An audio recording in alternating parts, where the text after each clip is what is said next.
Episode 18, Chapter 17, Purpose.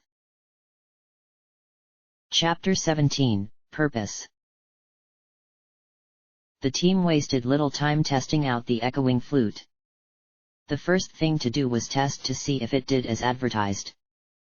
Luckily, they already had the purple orb from Japan to use for the tests.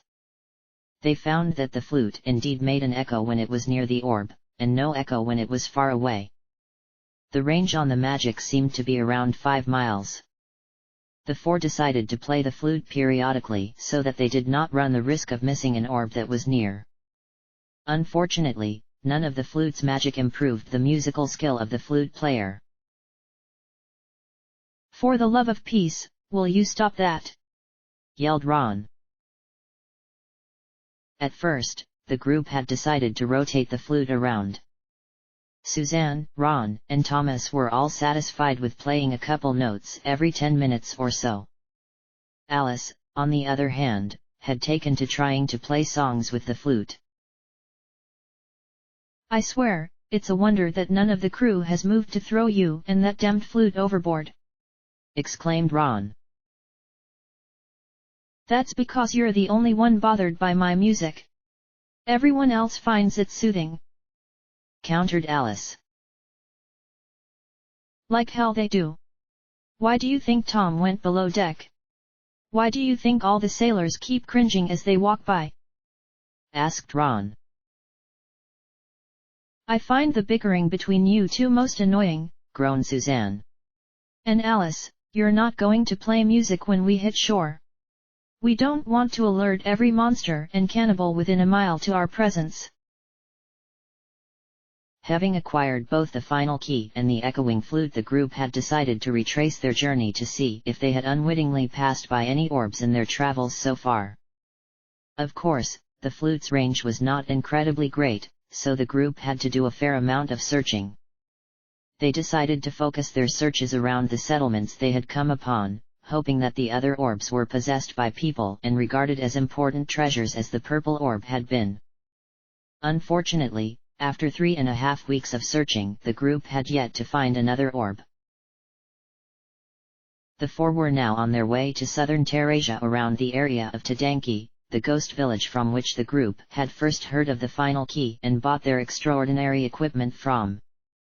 The group planned to search the area for any sign of the orb, but knew they were running an awful risk going into the Archfiend's territory with its sponsored cannibals about. Nevertheless, they could not risk that there was an orb in the area. The Mad Hound set course for the town of Tadanki. The four hoped to use the ghost town as a base for their search. Suzanne theorized that they would not be bothered there by the cannibals as they had probably finished looking there for physical food long ago. The group landed in the mid-afternoon.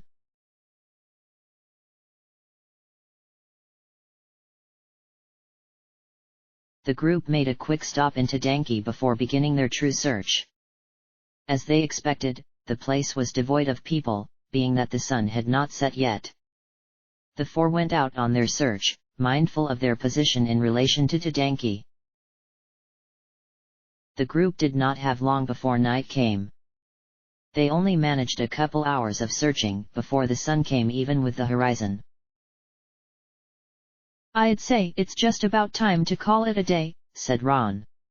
"We don't want to be out too long at night. Too easy to get ambushed by cannibals." "I agree," said Suzanne. "We better get back to—" "Did you guys hear that?" asked Alice suddenly. Suzanne and Ron turned to Alice to see that both she and Thomas had looks of surprise on their faces. It was Thomas's turn to use the flute and he played another note with it. Focusing on the noise of the note, both of them could hear an audible echo. "That sounds pretty good. We must have gotten close to an orb," exclaimed Ron. "But we've been playing this flute the entire time and didn't hear an echo until now. And that echo was a lot stronger than the echo we heard in our tests when we were at the edge of the flute's range," pointed out Alice. "You're right. Considering the intervals we've been playing the flute, there shouldn't be any way the echo would come in so clearly now. Agreed Suzanne. It's like we suddenly jumped from being more than 5 miles away to being within 3 or so. Do you think the Archfiend's forces found out about the flute? Maybe they found some way to confound it and they're setting up a trap for us, suggested Ron. Thomas had an idea. About how far away are we from Tadanki? Alice consulted her maps and checked the surroundings for landmarks. About 2.5 miles, she exclaimed, catching on to what Thomas was suggesting. The four looked at the horizon and found that the sun had sunken below it completely. So it would seem there is an orb in Tadanki, said Suzanne, catching on as well. That place is just full of mysterious things, Ron added. If there is an orb there, I just hope it's like the equipment and doesn't disappear once we get it.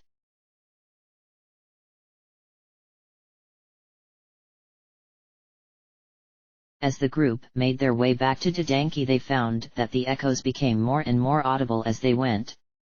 After they entered the ghost town, now fully populated once again, they went into a game of hot and cold.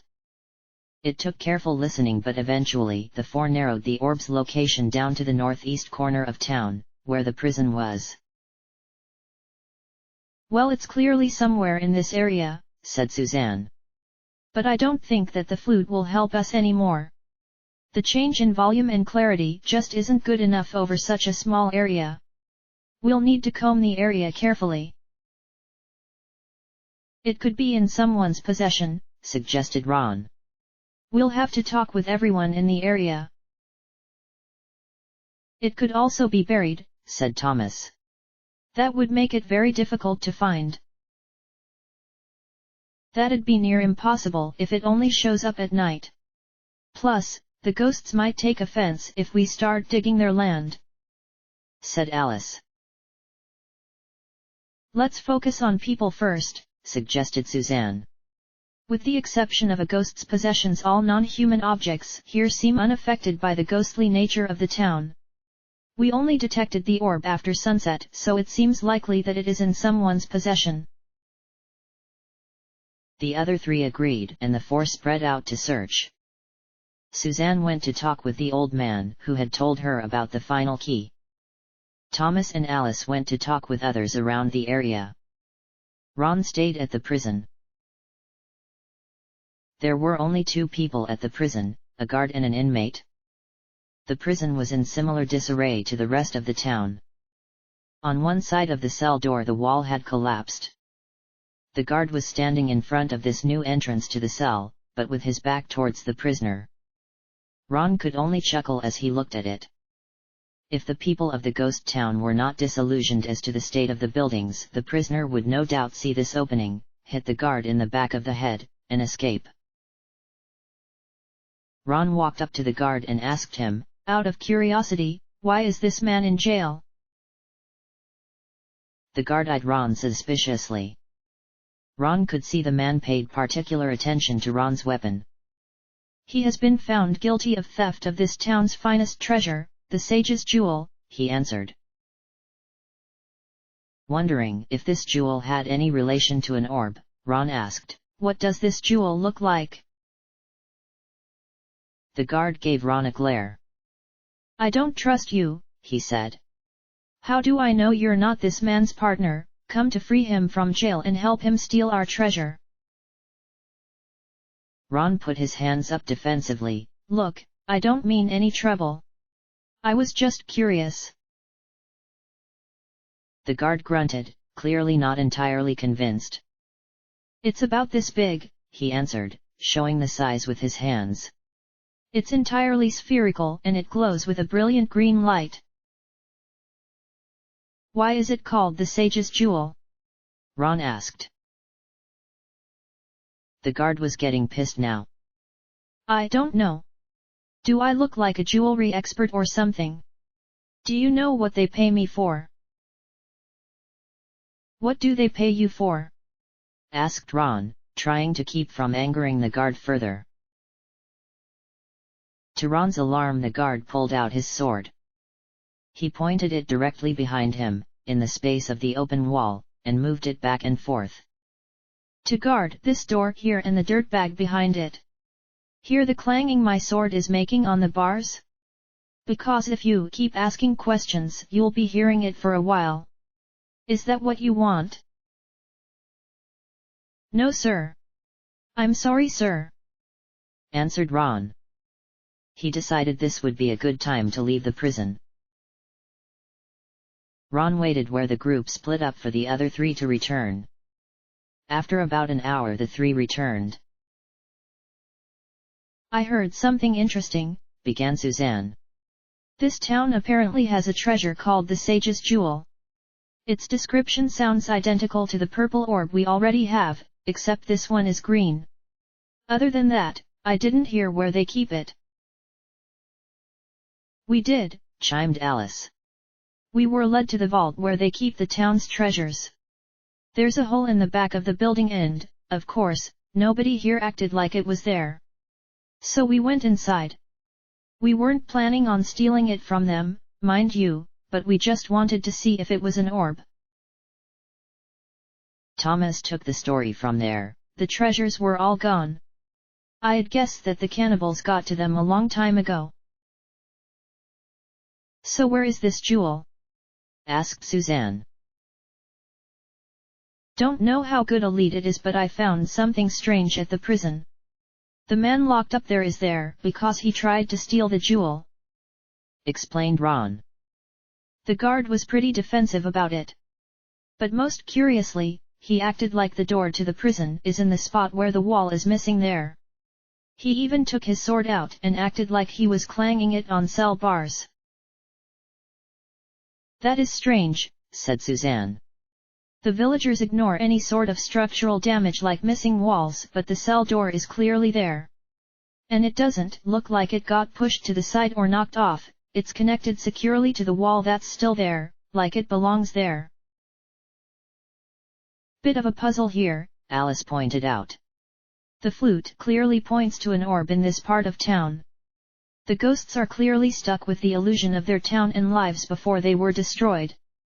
They point to this jewel of theirs being in the vault, but it's not there. Meanwhile, the guard is mistaken as to the exact location of the door to the cell.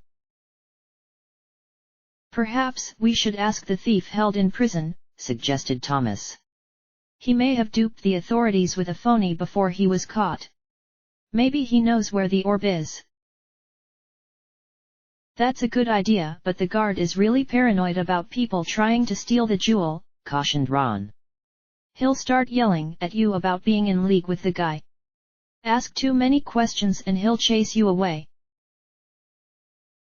I think someone other than Ron should examine the cell door, alone, said Suzanne. That way, if he chases the person away, we still have two people left he won't suspect. If all else fails, we wait until tomorrow night. The last 2 times we were here the villagers we met forgot us completely. I don't think the guard will be any different. Whoever does it shouldn't ask him for permission to examine the door, suggested Ron. Maybe he thinks the cell door is just a wall and will think you're just eccentric.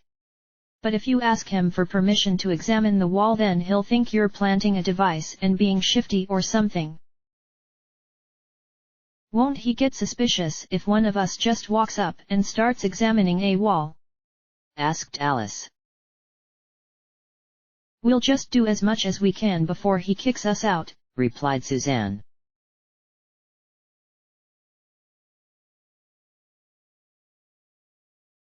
The group decided to send Alice to examine the cell door. With all the time the group had spent investigating, dawn had almost arrived. The 4 were very sure that their time for this task was almost up for this night. As Ron had advised, Alice walked up to the cell door and started looking at it without speaking to the guard. The guard gave her a glare as she walked towards it, but started ignoring her when she arrived at the door. Alice took this to be a good sign and started her examination. Alice conducted some minor magical tests to try not to alert the guard, but the results were inconclusive. Although there was certainly some mysterious magic around the door, the whole town was filled with mysterious magic. Compared with the rest of the town, there was nothing out of the ordinary with the door. Alice decided to try something daring. She did not want to get her weapons out, as that would surely alarm the guard, so she left quickly to find a stick lying around. She returned to the cell door to bang the stick between the bars. The guard once again gave her a glare as she approached, but ignored her as she arrived at the door.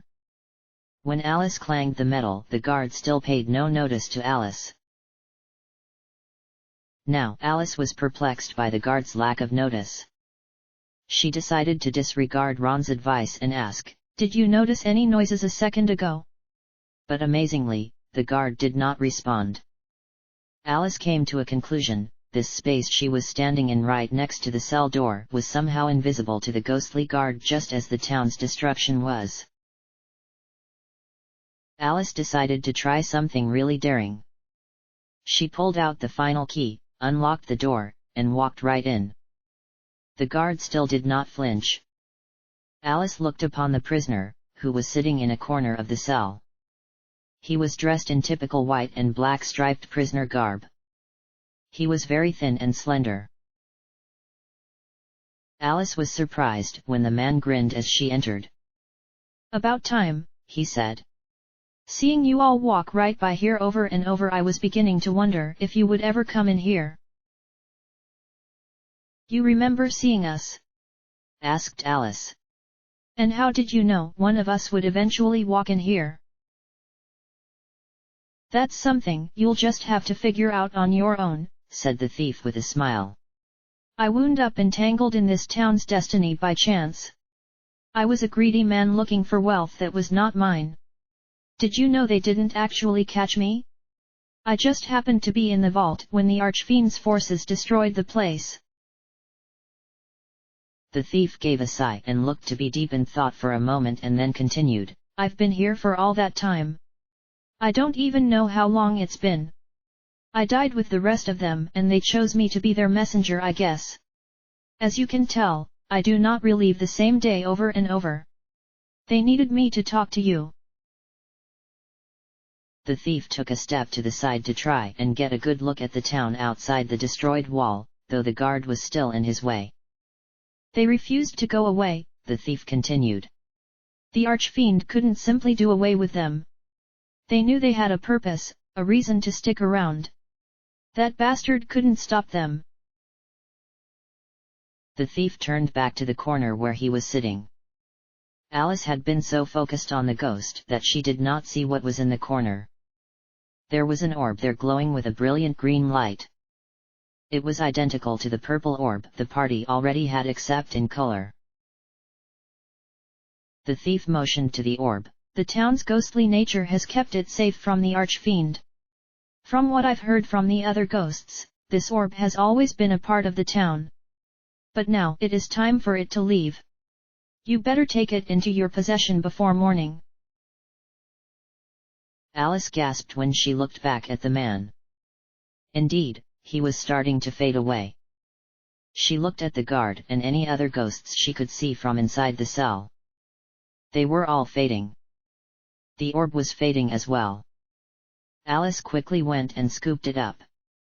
As soon as she picked it up, the orb became completely solid again.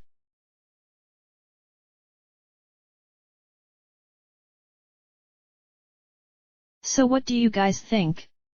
asked Alice. The group was walking back from the vault in Aliahan where they had deposited the green orb from Tadanki. After Alice returned to the other three with the green orb, the four decided to teleport to Aliahan to rest for a few hours and deposit the orb. Then Alice relayed her story to them and they were now thinking over it as they walked away from the vault. "I think they should have named that town Strangeville," replied Ron with a chuckle. "That place may have been the strangest we've visited in our journey." "I can't help but wonder at the thief's words though," said Suzanne. "He told Alice he was just a simple thief, but what kind of simple thief speaks so cryptically?" It is said that the spirits of the living remain as ghosts when they have strong attachment to the world and refuse to accept their death, said Thomas thoughtfully. When we first went there, I thought the Archfiend had cursed them, that it had not allowed them to rest. Now I think the entire town wanted to remain. Like the thief said, they had a purpose to fulfill yet. But what was that purpose? Asked Suzanne. Maybe it was to help people fight the Archfiend, proposed Alice. Think about it. They had an orb and the equipment sold there is some of the best we've ever heard of. I think somehow the people of that town knew they had a grand purpose to fulfill. Without their equipment we probably would have been defeated already. And who knows how their orb will help us. So they remained so that they could help us? What makes us so special? Asked Ron. Not necessarily us, answered Suzanne. They wanted to help humanity. They had things to give in the fight against the Archfiend. We just happened to be the direct recipients. I have a feeling we won't see them again, said Thomas thoughtfully. Their purpose is now fulfilled. They have no more reason to remain. I hope so, answered Ron. They deserve the rest.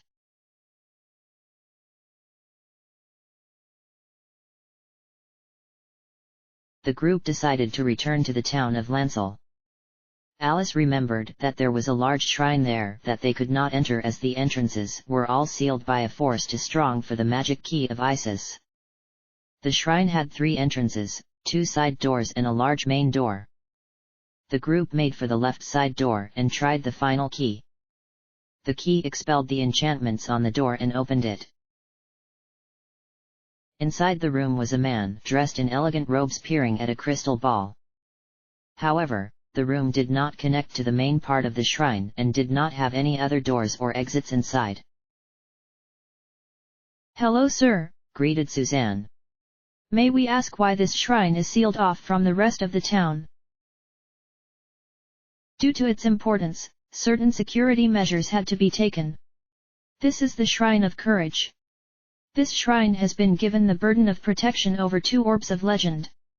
I know you have 2 of them, explained the man. How could you know that? Asked Suzanne. I am a seer that serves this shrine, answered the man.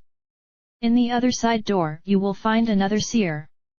We have been given responsibility over the yellow orb, also called the Wayfarer Gem.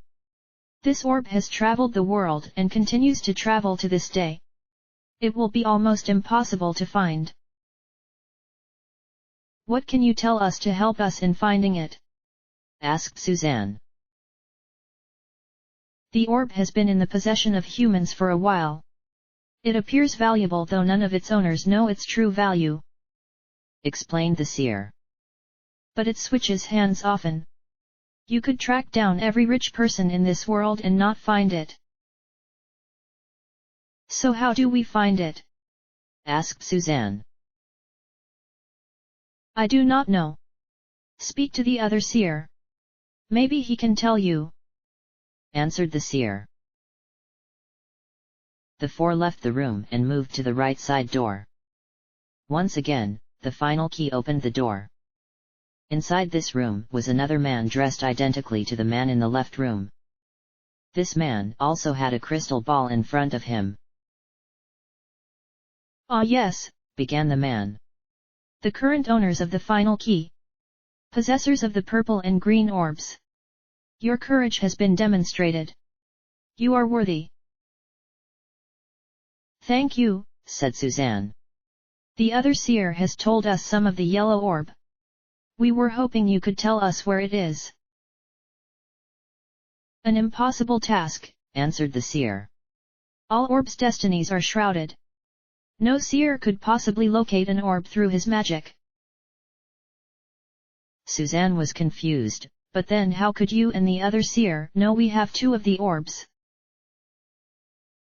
We cannot find an orb's exact destiny, but we can see what it is connected to.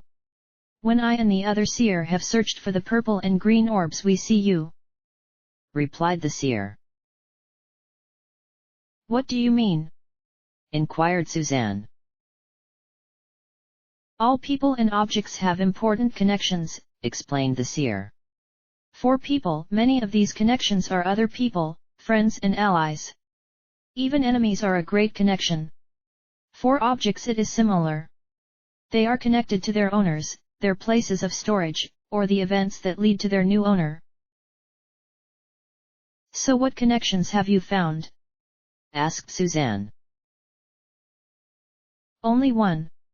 This connection is most perplexing, admitted the seer. It is hard to put into words, but I will try. Departed companions will once again help you. I cannot think as to what it means. What do you mean by departed? Asked Suzanne. Do you mean dead? I cannot say, answered the seer. All I can say is that somehow a companion of the orb's next significant owner will be aided by a departed companion. If that is to be you, then maybe you should think of anyone you know who has in some way departed and who you consider a companion. What about the other orbs? wondered Suzanne. Can you tell us about them? For the red orb, I see no connections strong enough to view. For the silver orb I see incredible danger. That orb is involved with great peril. And I believe you will soon find the blue orb, said the seer. Thank you for the information, said Suzanne. You have been a great help. The four left the side room and started for the main entrance to the shrine. It seems like this town also has a purpose, pointed out Alice. This shrine has now given us a lead on another orb, and the seers claimed that this shrine is in charge of 2 orbs. Maybe the main room will lead us to another orb.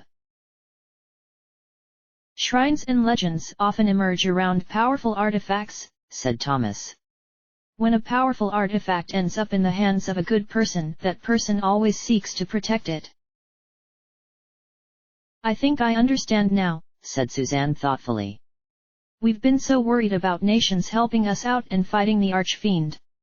But many people don't live in a large nation. And they can still help. It doesn't matter if you live in a small city-state or a huge empire. Everyone can help. Everyone has a purpose.